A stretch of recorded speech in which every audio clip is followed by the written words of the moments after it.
We certainly had our copy of Macho Sluts by Pat Califia.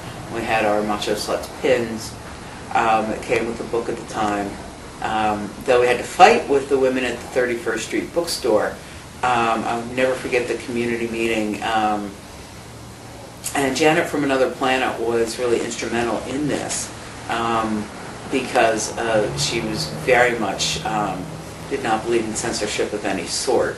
And Janet was involved in leading the community meeting to get Pat Califia's books out from behind the counter at the 31st Street bookstore. The management team at the time felt that they needed to be, behind the counter so the children couldn't reach them.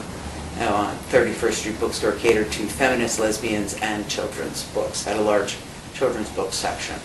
There were a lot of feminist bookshops at the time that also had a lot of children's books there, sort of, so the moms could kill two birds with one stone.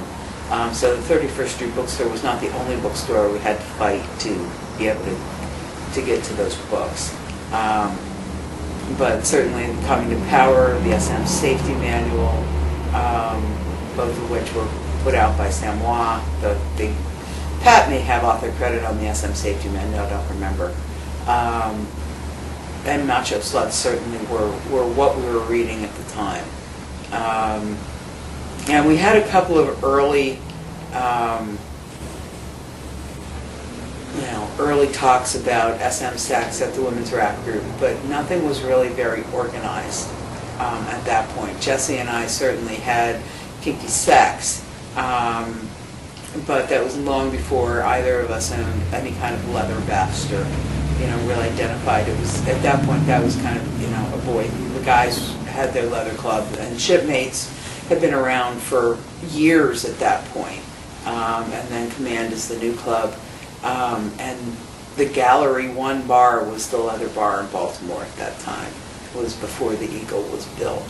Though that came along not long after I came out in early '91.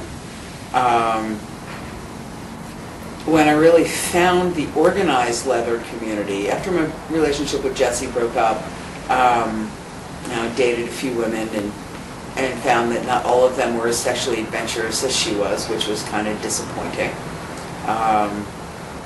And I was still friendly with the Leathermen and thought that they all looked really fabulous at Pride.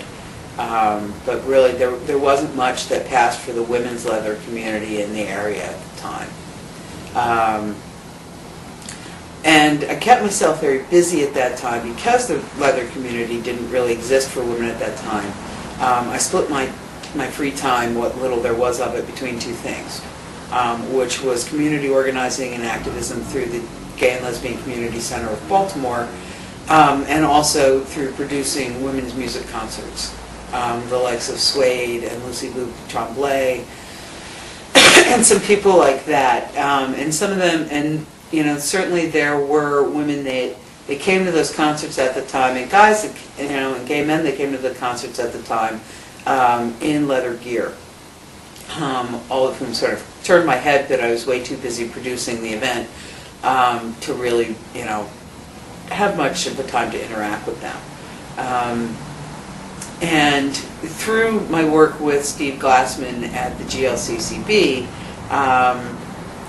when his term as president was over, he started looking for a new organization to spend sort of his activism time with, and was looking for something a little bit more political, having been successful with the Baltimore Justice Campaign. He was sort of looking for bigger fish to fry. And where that led him was to the Human Rights Campaign Fund, which is what it was known as at the time, in Washington, D.C., which was already the largest national GLBT political organization, though at the time it basically identified itself as a gay and lesbian organization. The fight to add the T to that was quite a fight, and it took more than a decade. But Steve got involved with the Human Rights Campaign Fund and brought me along. We got involved in doing the black tie dinners here in Baltimore, as well as some other fundraising. and because of my production experience with doing women's music, the skill set translated fairly readily to the political fundraisers. And that's really where I started getting involved with the Human Rights Campaign Fund. It was on their dinner committee and on a couple of smaller fundraisers that we did here as well.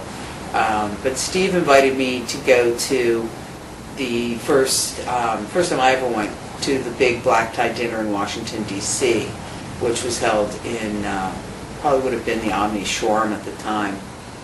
And walking into that room, which was full predominantly of gay men in tuxedos, there were a handful of women in the room.